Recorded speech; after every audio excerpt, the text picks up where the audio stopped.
When it comes to wealth, there are few groups that have more than royal families. While modern tech CEOs or luxury brand magnates can afford fancy mansions all over the globe, royal families can scoop up palaces all over the world. While A-list celebrities are flying around on private jets, royal families are taking their private helicopters to their $500 million yachts. But there is no royal family more wealthy than the royal family of Saudi Arabia, with an estimated net wealth of over $1.5 trillion. The family has one of the biggest fortunes on earth. Today, we're going to take a look at the royal family, specifically the King of Saudi Arabia, Salman bin Abdulaziz Al Saud. We'll explore his rise to power, his dozens of lavish properties, and even the controversy and corruption that swirls around him. King Salman is a member of the House of Saud, the ruling family of Saudi Arabia that can be traced back to the 1700s. The family earned almost all of their immense wealth from oil, and to this day, they're earning money from it still.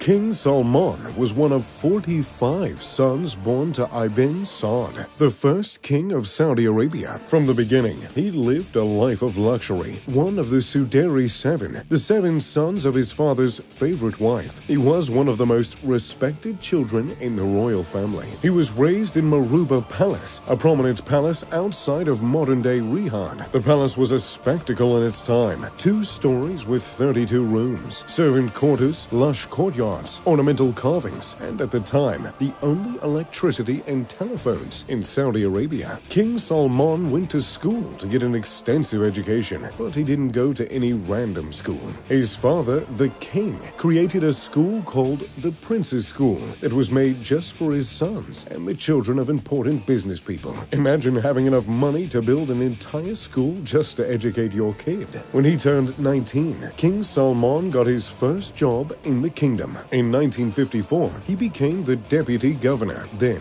in 1963, he became the provincial governor. His power as governor lasted for 48 years. During that time, he helped develop Riyadh from a small desert town into the booming metropolis that it is today. He oversaw the building of malls, museums, and luxury businesses to pull wealthy tourists into the city. During this time, he was adamant about developing healthy relationships with Europe and the West, which further helped stabilize Riyadh financially. As time passed, his role only grew. In 2011, he became the second deputy prime minister and the minister of defense, the latter of which would bring controversy to his power. That power only became more controversial when he became king in 2015, after the passing of his older brother. In 2015, he ordered the bombing of Yemen after the royal family in Yemen fled the city to escape an uprising. During this time, Saudi Arabia committed multiple war crimes against Yemen, including the destruction of a camp that housed civilians displaced by war. Cluster bombs were used, and altogether, over 100,000 civilians were killed in the fighting. That being said, most criticism for the ruling family is directed at one individual, King Salman's son, Prince Mohammed bin Salman. Even Prince Salman's rise to power is marred by controversy. The former crown prince, Naif, was removed from his position of power and replaced by Prince Salman. When he was replaced, he was put under house arrest, removed from all his political positions, and hidden from the public for months. In fact, dozens of rival princes, billionaires, and political powers have been put under house arrest, arrested for corruption, and exiled from Saudi Arabia since Prince Salman has rose to power. The most controversy, however, came with the murder of Jamal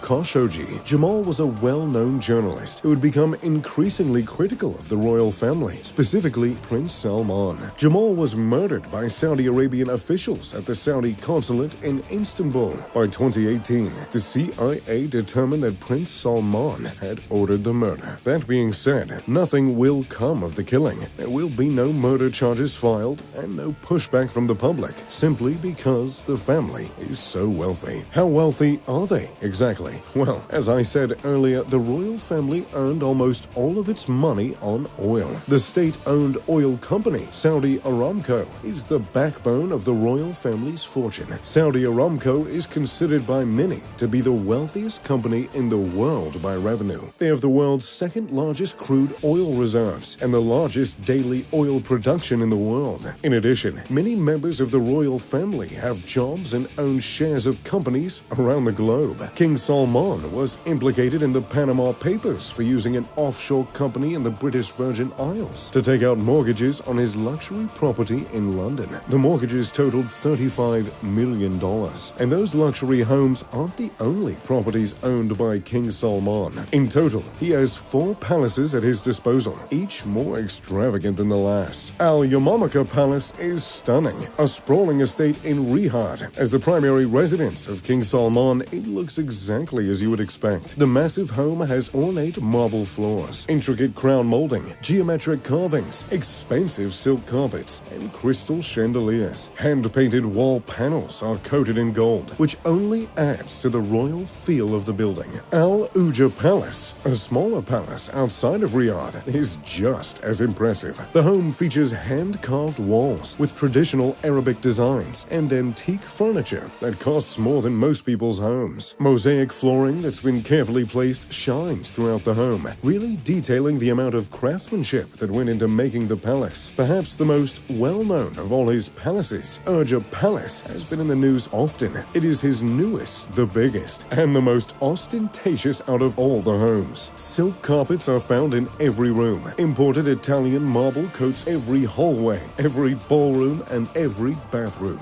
Nearly everything in the palace is gilded. Even the trash cans are made from solid silver. When Obama visited the palace during his presidency, it was hard to miss the solid gold tissue holder in between the gold chairs he and King Salman sat in. And while King Salman's wealth is clear to see, he's a bit more secretive than his son. King Salman is known to have millions of dollars worth of property in London, but all of them are hidden behind company names to hide them from the public. Prince Salman, however, wants the world to know how wealthy he is. He was all over the headlines in 2015 for buying the world's second most expensive home, Chateau Louis IX. The home cost $301 million and is located just outside of Versailles, which seems a bit fitting. Designed in the style of French palaces, the home appears to be a mansion fit for Marie Antoinette herself. But in fact, the home is one of the most modern I've ever seen. The grounds cover 57 acres of lush French gardens, courtyards, tennis courts, and squash courts. The home itself is surrounded by a moat filled with fountains that can be operated using an app. The color of the lights can be adjusted, and the height of the water can also be adjusted, meaning Prince Salman can design his own Bellagio experience right in his front yard. There's a huge infinity pool with a deluxe jacuzzi for relaxing in, but that isn't the only relaxing space. The home has a meditation room that is underneath the moat. The meditation room has plush white couches and serene views of koi and sturgeon swimming in the water all around. Naturally, a palace of this size has more bedrooms than it needs. There are 10 bedrooms, all with a flashy Rococo flair, including gold wall panels, pastel paint, and chandeliers. With over 50,000 square feet, there is plenty of space for Prince Salman to entertain in. There are handfuls of ballrooms, reception rooms, and formal dining rooms, all of which are dripping with the most expensive chandeliers and gold finishes. When his royal duties become really exhausting, Prince Salman can invite his friends over to party in the mansion's nightclub. The mansion is connected to a 3,000-bottle wine cellar, and it contains a full dance floor, sound system, and surprisingly, a ton of expensive art. With his fortune, Prince Salman has bought quite a few historic pieces of art. He bought a Leonardo da Vinci for $450 million,